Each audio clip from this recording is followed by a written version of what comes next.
E siamo con Raffaele Padrone, esponente del sindacato FSP Polizia. Buonasera. Buonasera a voi, grazie direttore. Senta, la cronaca, visto anche prima, no? Ci riporta diversi episodi di furti, no? Nel nostro territorio. Tra l'altro in anticipo rispetto a quello che è il trend stagionale, perché sappiamo che il picco solitamente è in estate, no? Durante le vacanze, nei weekend, eccetera. Come Sì, se lo spiega? Sì, è vero quello che dice, perché c'è stata una recrudescenza di questi episodi, anzi episodi anche di tentativi di furti ai bancomat nell'orario chiaramente notturno, e c'è questa recrudescenza di una tipologia di reato, insomma, che, come ha premesso lei, si sviluppa intorno ai periodi più caldi, perché la gente chiaramente o va in ferie o per il weekend lascia la propria abitazione, oppure ce li abbiamo intorno a Natale, quando le persone che ancora possono permetterselo, tra virgolette, di percepire una tredicesima, hanno più denaro in casa, e quindi queste persone malviventi queste cose le sanno, ci sono le spese, insomma tutto quello che abbiamo visto e vediamo purtroppo nei mesi di novembre e dicembre. Questo fa saltare chiaramente l'occhio alle forze dell'ordine, che stanno monitorando comunque il territorio, soprattutto nelle ore notturne, chiaramente con il personale che abbiamo a disposizione.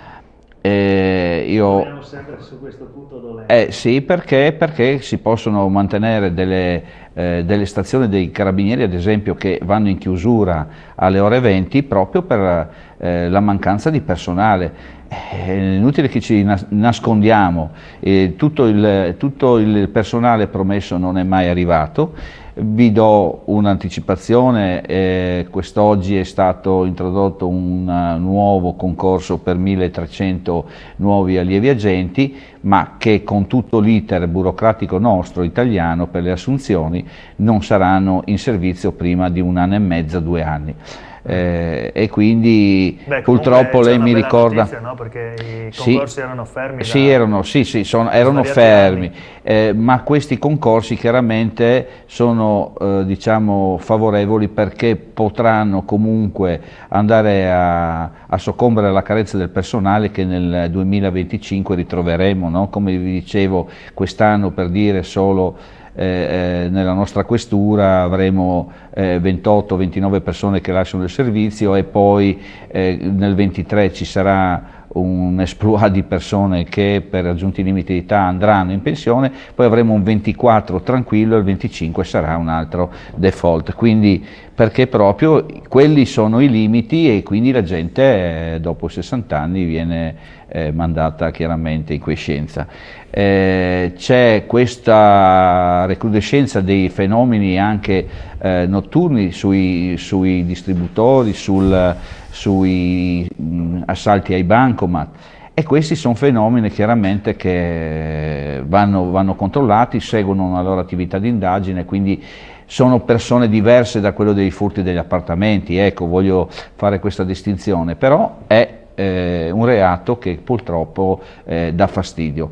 Io seguivo anche l'intervista che voi avete fatto al signor Questore. Sì, tra l'altro appunto ne abbiamo parlato anche già nello speciale con il Questore, ma volevo chiedere anche a lei, si è parlato nei giorni scorsi di queste baby gang attive, no, sul nostro territorio. Secondo lei si fa tanto rumore per nulla, o comunque è un fenomeno che va tenuto sott'occhio? No, va assolutamente tenuto sott'occhio, e questo purtroppo perché oggi i nostri ragazzi hanno perso, soprattutto nel periodo del lockdown, che hanno avuto questa restrizione durante questa epidemia praticamente. Abbiamo dei ragazzi che ormai oggi non sanno veramente più né accontentarsi né cosa fare, soprattutto perché stanno facendo questi atti. Io ricordo a questi ragazzi che, insomma, perdere l'immunità della fedina penale alla giovane età è una cosa che non è sicuramente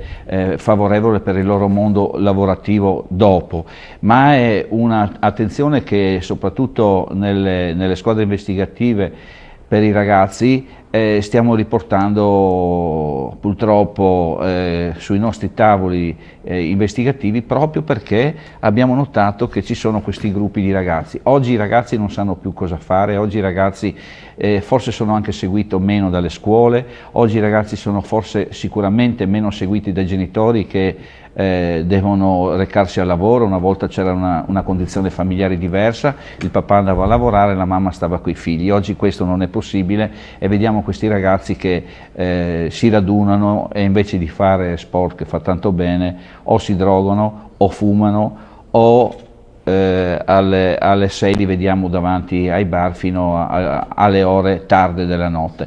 Abbiamo avuto l'altro giorno, di sabato sera, dei ragazzi che non sapevano cosa fare, prendevano a calci la porta di una chiesa. Fortunatamente non hanno danneggiato nulla del monumento sacro, però chiaramente sono stati denunciati.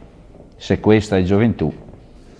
Va bene, grazie Grazie Raffaele a voi. Padrone, esponente del sindacato FSP Polizia, l'aspettiamo la prossima settimana. Grazie a voi.